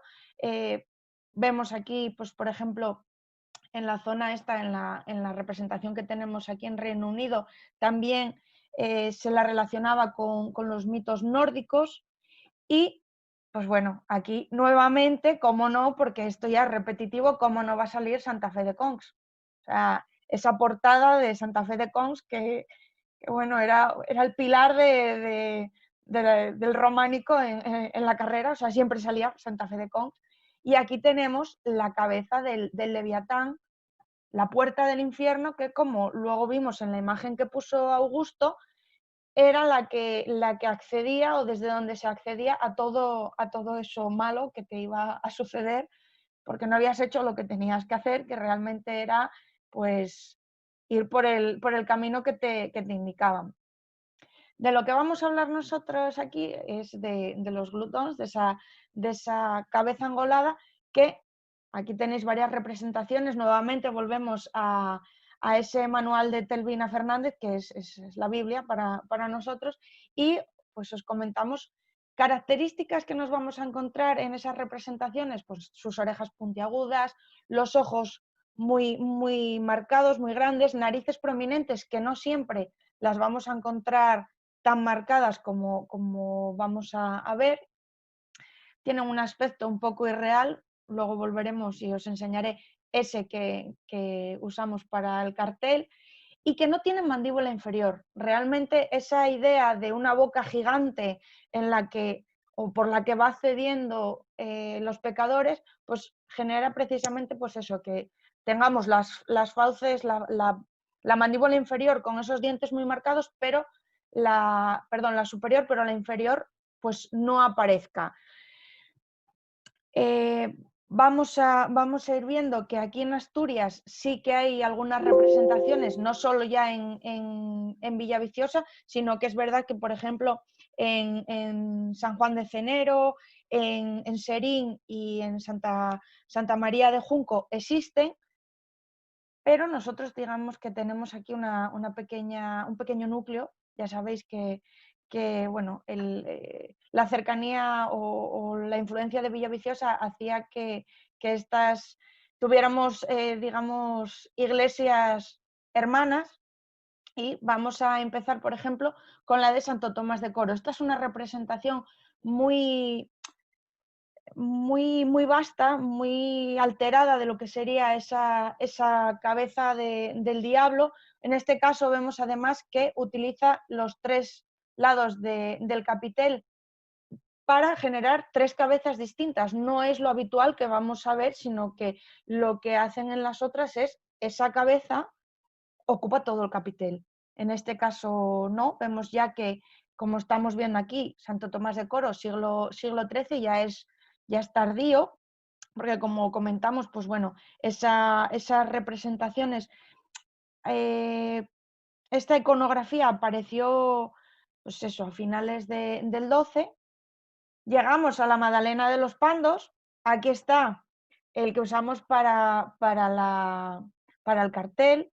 Sí que es un poco particular, la verdad, pero, perdón, que me fui para adelante.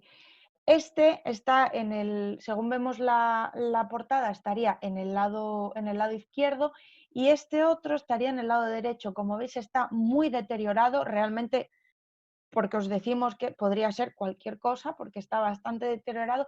Sí que es verdad que podemos verle lo que serían los dientes de la mandíbula superior, que eso nos ayuda. Y aquí veis, pues bueno, esa representación con esas orejas puntiagudas, esos ojos tan grandes, tan marcados, la nariz tan digamos, representativa, y luego el pelo que le corona en la parte superior, que en muchas ocasiones se hablaba que lo que tenía el Leviatán en realidad era rayos, o sea, era fuego que le salía de la cabeza. En este caso, bueno, nos lo representan aquí. Aquí vemos que es un taller, pues, de no tan buena calidad como otros que nos vamos a encontrar. Yo aquí realmente, de verdad que me hace mucha gracia esta representación, le tengo cariño, porque tú, si lo ves y no sabes lo que es, igual piensas que es pues una vaca, una oveja, en serio, porque el tema de tener este pelito aquí en la parte de arriba y las orejas hacia los lados, porque no las tiene hacia arriba como normalmente se le representaría, pues hace que sea una representación muy simpática, y en este caso no tan, digamos, espeluznante como debería. De ahí nos vamos a la Oliva, a Santa María de la Oliva. Aquí lo tenéis representado, os lo marqué con esta maravillosa foto para que lo veáis. Aquí sí que ya vamos viendo esas orejas picudas, además veis que las tiene como intentando ir hacia el centro de la cabeza, los ojos son más almendrados, y la boca aquí también podéis ver que ocupa todo lo que sería en este caso los dos lados de este capitel. Veis perfectamente nuevamente esos dientes tan marcados, y la nariz aquí no tiene bueno, esas formas tan marcadas que tenía lo que acabamos de ver en la Madalena de los Pandos. Pero ahora nos vamos a San Juan de Mandi, que San Juan de Mandi pues tiene nada más y nada menos que 3 representaciones de esta boca, de este glutón, que además es algo curioso, porque en estas representaciones hablamos del Leviatán, esa boca del infierno donde se ven los castigos, las calderas del infierno, pero aquí lo único que vemos es una cabeza infernal que está devorando la parte superior del fuste de la columna. Entonces, sí que se la utiliza como una representación pues de los pecados, de la blasfemia y del infierno, en realidad. Entonces aquí la tenéis, esta que de las 3 que hay es la que mejor conservada está en la zona del ábside. La tenéis perfectamente, aquí ya tiene esas orejas picudas muy marcadas, ocupa los 3 lados del capitel, la nariz también muy marcada, esos ojos almendrados. Sí que es una representación fiera en este caso, no es tan amable como la que vimos en los Pandos, no está tan difuminada como la de la Oliva, y luego ya tenemos estas 2 que están en la parte exterior. Veis aquí en este capitel, además en el mismo lado de las 2 ventanas, esta está mucho mejor conservada que la que tenemos aquí. Veis nuevamente, aquí ya es un poco distinta, vemos que se trabajó por distintos canteros, porque están en la misma iglesia, pero no tienen nada que ver. Tenemos esas orejas nuevamente un poco hacia afuera, esos ojos almendrados, pero no tanto como la que acabamos de ver en el interior. La nariz sí que es un poco más, pues reconocible como podría ser, se parece a la nariz de un gato o de un perro, en este caso, y nuevamente, pues esos dientes tan marcados. No tenemos mandíbula inferior, la mandíbula inferior sería lo que sería la parte del collarino, en este caso lisa. Estas representaciones, bueno, pues surgieron y se vieron por toda la zona atlántica de Francia, por la Borgoña y también en Inglaterra. Es raro que aparezcan en Villaviciosa. O sea, en el norte de España de repente vimos también un par de ellas que hay en Cantabria, pero sí que es algo curioso y se lo atribuimos o se lo debemos en muchas ocasiones al Camino de Santiago, porque como ya vimos con otras iconografías, ese flujo que generaba el camino hacía que los talleres itinerantes de los canteros fueran enseñando o mostrando lo que habían aprendido en otras regiones o en otras zonas, y pues por esa gracia o por esa suerte, pues de repente en Villaviciosa nos encontramos con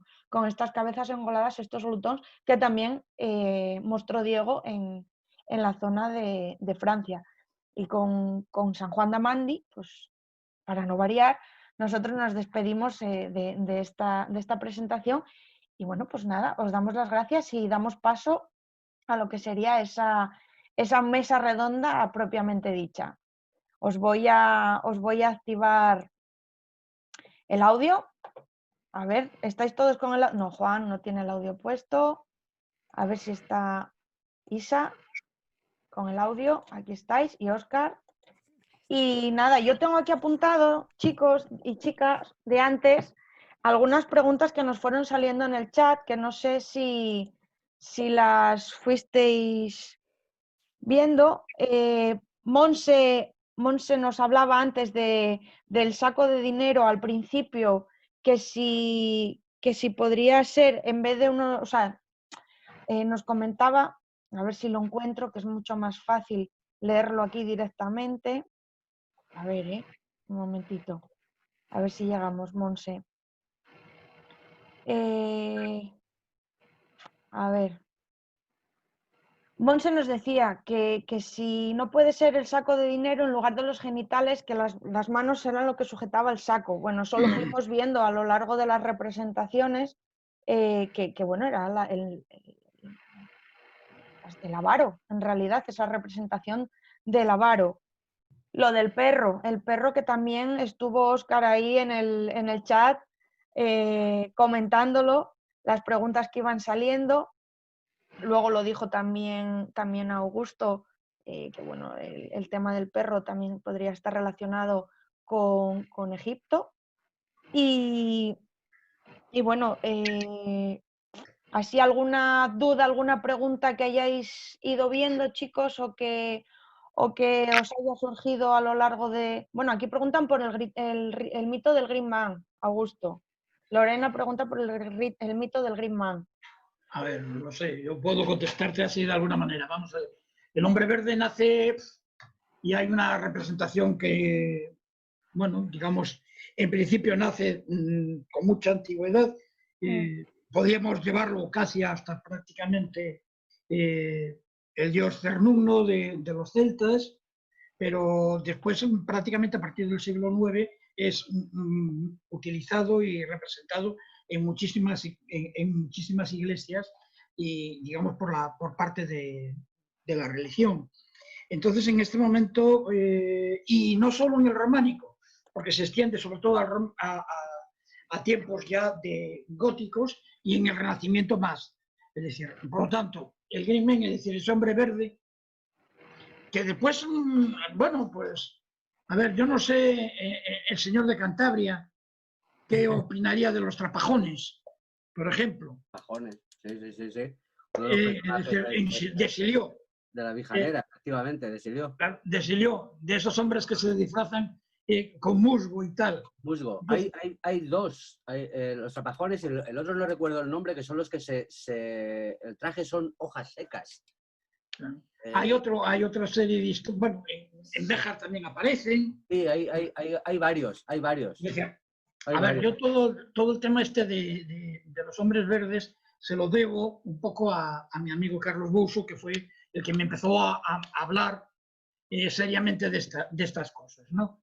Todo, bueno, digamos que en su estudio habla precisamente de toda esta conexión muy larga,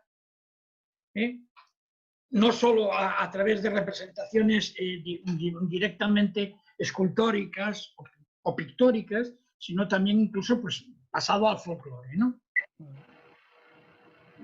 Entonces, bueno, pues en Béjar también lo hay. Mira, nos dice Emilio que en la lonja de Valencia que hay un Green Man. Sí, sí, y pues eso lo puedes llevar a unirlo también directamente a la representación del salvaje, del hombre salvaje, ¿no? Ese hombre lleno de pelos que aparece en Ávila o en la catedral, bueno, en fin. Pero bueno, pero directamente digamos que tiene una larga, digamos, iconografía que se extiende a lo largo de muchos siglos, ¿no? Sí. Hombre verde o Green Man o como se le llame, es decir, sí, efectivamente se mantiene y bueno, y ahí os traje la idea esa del botafumeiro, del incensario, que generalmente no se ve porque es pequeñito y está allá arriba y es lo que, bueno, pues siempre es gracioso poder verlo, ¿no? Eso, está mucha simbología. En Cantabria el salvaje, el ojanca, ¿no? Claro. Que dicen en Cantabria, el basajaun en el País Vasco, Sí, bueno, sí, Isabel, sí. está por ahí. Al final todo encaja y... ¡Hasta Robin Hood! Y al final... Y los hombres verdes del bosque de Cervo. Sí, al final todo es un reflejo, siempre decimos lo mismo, pero al final la iconografía románica, por mucha intencionalidad que tenga, no deja de tener un reflejo claro de lo que es la vida cotidiana de la gente. En Cantabria pasa mucho. En Cantabria, por ejemplo, el cristianismo es un cristianismo bastante tardío, sobre todo en algunas zonas. Hoy hemos hablado de Valderredible, y hay ciertas iconografías que pueden resultar incluso un poco paganas, porque al final el cantero lo que hacía era reflejar una idea, por así decirlo, recta del cristianismo que se estaba intentando exponer a través de lo que ellos veían. El Green Man, por ejemplo, podría ser un buen ejemplo. Sí, yo creo que el Green Man tiene un muy largo recorrido, ¿no? Eso está claro. Y además es que no solo a través de digamos, de ejemplos incluso dentro del mundo occidental, porque también se puede extrapolar a África o se puede extrapolar a Japón, se puede extrapolar a más lugares. Por lo tanto, me parece bastante curioso ese tema. Hablábamos antes de Francia. Me estaba acordando de que hay unos preciosos en el claustro de Le Puy-en-Velay, o sea, que también hay unos Green Men en el claustro preciosos. En la capilla de Rosslyn en Escocia es espectacular. Además, es como la evolución. Y en Teberga. Y en Lugas. También, así que hay un montón de ellos por todos los lados. Así que, sí, lo del Green Men existe en muchos lugares, ¿no? Bueno, a ver, Juan, cuéntanos, que tenías la mano levantada. Estaba contestando aquí a alguien. Yo respecto al perro. A mí me ha recordado a Cerbero, al Can Cerbero, al perro de la mitología griega que está en la puerta del Hades. Pues... Ese es el infierno también. Y aquí el pesaje de las almas, el siguiente paso es llevar a las almas al infierno. Hay un Santi, que creo que ya no está con nosotros, he estado no puedo estar a dos cosas. Le he contestado así un poquito someramente. Tengo aquí el mensaje que nos ha mandado y me parece una interpretación, porque yo todas las que había leído al final se referían como a la dicotomía entre el pesaje de las almas, el alma mortal y la carne. El perro famélico, el perro que come los restos, la carne y tal. Y Santi nos aportaba aquí una cosa que me parece muy interesante y se lo agradezco. Espero que vea el vídeo porque me ha dicho que se tenía que marchar. Dice, el capitel que hemos visto antes con el perro junto a la balanza que pesa las almas nos recuerda que en diversas culturas el perro está asociado al lugar donde residen los muertos, que también Augusto hablaba a ese respecto. Podríamos decir que significa la resurrección después de acompañar al difunto, que podría estar un poco conectado, Juanje, con lo que estás tú comentando. ¿Sabes? Me parece un caso curioso. Lo que pasa es que hay algunos, tenía que haberme guardado alguna imagen, porque sí que he visto algunos, y además siempre aparece justo debajo de la balanza, que es un caso curioso. Yo la interpretación que había leído, si no recuerdo mal, porque ya os digo que ayer que me lo estaba preparando tuve un día bastante horrible en casa, me pasaron todo tipo de historias, creo que era de García Omedes, creo que era Omedes el que comentaba eso, pero la interpretación que dice Santi me parece bastante correcta. Y luego Óscar por aquí nos aportaba también que decía que simbólicamente el perro representa la fidelidad, que podría ser que el alma fiel, al ser pesada, o esa característica del alma que se está juzgando. Podría ser otra interpretación. De todas maneras, hay que acudir al origen de esa representación, de por qué nace, ¿entiendes? Es decir, entonces aquí, yo por lo menos, la representación más antigua que tengo de una psicostasis es lo que te dije, el juicio de Osiris. Evidentemente no veo mucho la explicación que me acabas de decir ahora últimamente. ¿La de qué? ¿La de Santi o la de Óscar? La de Óscar. Vale, correcto. No la veo muy clara porque entonces consideramos que el perro estaría asistiendo, digamos, incluso a la condenación de su amo. La condenación no lo entiendo muy claro. Porque en ese caso la balanza, además, es curioso porque la balanza en ese caso no lo tengo tan claro. Hacia el lado del diablo. ¿Y por qué el perro, digamos, está famélico, está de esa manera? Es decir, estamos tratando de, digamos, de demonizar un perro que no tendría por qué. Claro. Si es el perro, evidentemente, digamos, del difunto, no tendría por qué estar famélico, ni mucho menos. Claro. Entonces, hay que demonizarlo de alguna manera. Claro, tampoco tendremos que acudir a un monstruo para devorar los restos correspondientes. Yo ya os digo que la interpretación que me parecía más adecuada, que es la que he leído, creo que fue en un foro, y ya os digo que creo que fue con Omedes. Era como el perro famélico, carroñero, que al final lo que intenta simbolizar es como lo liviano de la carne. Es decir, por debajo del alma situamos un perro famélico, carroñero, por así decirlo.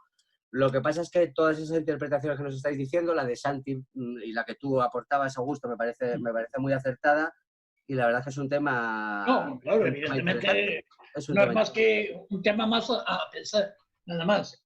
Lo bonito Nadie es poseedor de la verdad. Lo románico es esto, que nos haga pensar. A veces, claro, nada más, no hay otra cosa, no hay otra razón. Poseedores de la verdad, sobre el románico hay muy pocos. No, o casi nadie, o nadie, diría. Ninguno, creo que ninguno. Sí. Nos comentaba Antonio también que si el diablo con cabeza de gallo flamígero podría representar al demonio como Lucifer, como ángel caído. Sí. Yo creo ese pelo así que parece un gallo, yo creo que también nos puede recordar al basilisco. Que el basilisco también es una bestia, un ser del bestiario fantástico relacionado con el demonio, vamos. Y puede que el artista hiciera una mezcla de figura humana con el basilisco, no sé, vamos. Ese pelo flameante es muy original de esa zona, ¿eh? Del maestro de Biasca, ¿no? Que fue el que trabajó en Rebolledo, en el sur de Cantabria y el norte de Palencia. No sé, yo muchas veces he visto un basilisco también, ¿eh? En vez del demonio en sí, el basilisco, interpreta como demonio. Sí. Luego, a ver, había uno, es que lo acabo de ver y se me acaba de ir, que lo tenía aquí delante.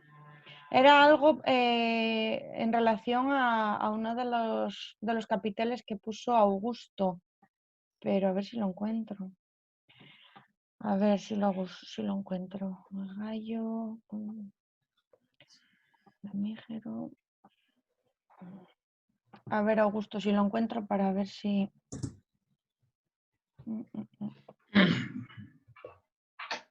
que en el capitel del rey Herodes, que también el demonio viste ropa del soldado romano.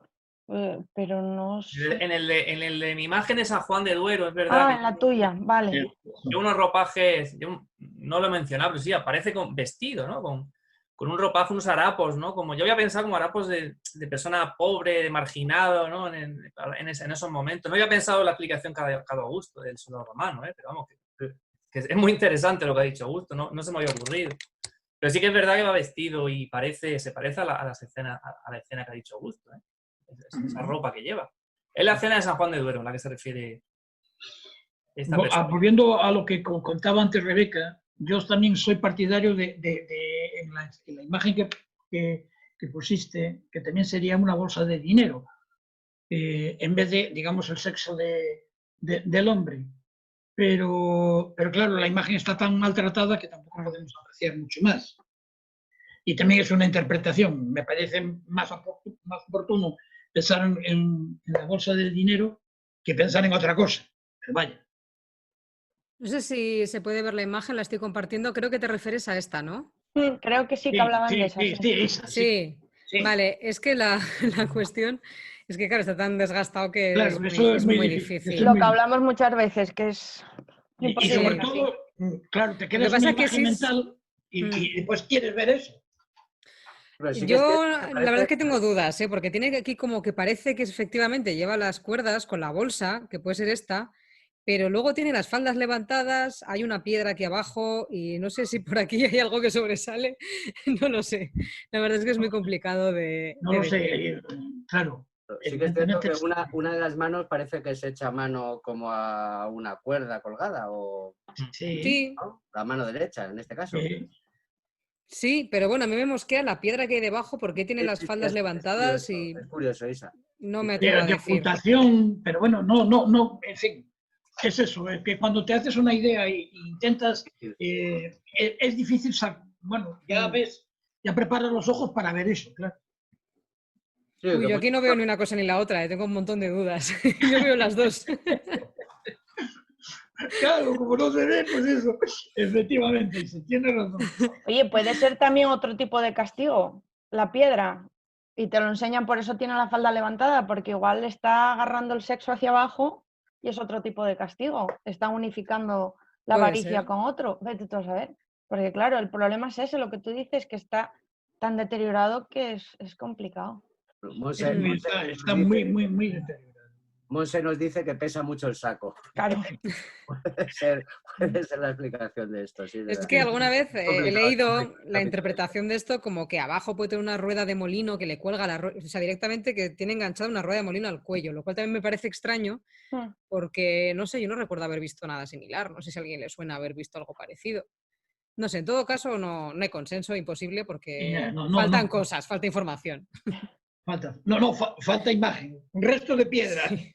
Sí. Sí, está claro. Muy bien. Bueno. Pues, perdón. ¿Tenemos alguna? A ver. Nos decía, yo aprovecho que le he contestado, pero no he leído el comentario entero. Yolanda nos preguntaba por el capitel nuestro, el de Sobrepenilla, en el lado del castigo a la lujuria, si es una piña lo que aparecía a la derecha. Efectivamente sí que es una piña, según García Guinea. ¿Significado de la piña? El significado de la piña es un recurso muy utilizado. Los visigodos, en Bizancio, incluso en el mundo grecorromano. Ya os digo que se suele interpretar como la inmortalidad, ¿vale? Atributo de Dionisos, de Cibeles. En ese capitel, una piña tan grande que aparece ahí justo a la derecha de la mujer, no tengo muy claro qué quiere significar. Si la connotación es negativa, como si caes en el pecado no puedes alcanzar la inmortalidad, y más reforzado porque el demonio que aparece en el frontal está pisando la cabeza del personaje que aparece en el horizontal. Pero bueno, por contestar a Yolanda, ya te digo que en este capítulo no sabría interpretarlo globalmente, pero la piña en principio es un símbolo positivo, es un símbolo de renacimiento, de inmortalidad y demás.